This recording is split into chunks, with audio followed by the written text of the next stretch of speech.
कोल्हापूर विमानतळाबाहेर तामगाव ग्रामस्थांनी आंदोलन केलं। विमानतळाच्या जवळचा रस्ता वाहतुकीसाठी खुला करा। आक्रमक आंदोलकांनी ही मागणी केली। विमानतळ विस्तारीकरणासाठी रस्ता बंद करण्यात आलाय।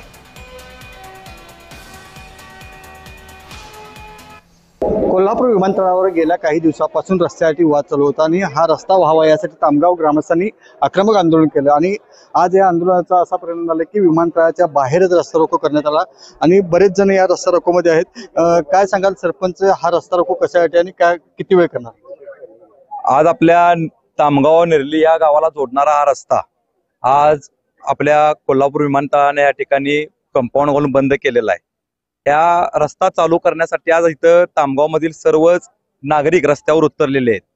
तर प्रशासनाला आमची एवढीच विनंती आहे की ह्याच्या मागे सुद्धा कित्येक वेळा शांततेनं तामगावच्या लोकांनी सर्वांनी आंदोलन करून त्याबरोबर तोडगा काढण्याचा प्रयत्न केला, पण प्रशासनानं कुठलीही साथ या लोकांना द्यायचं काम त्या ठिकाणी केलेलं नाही।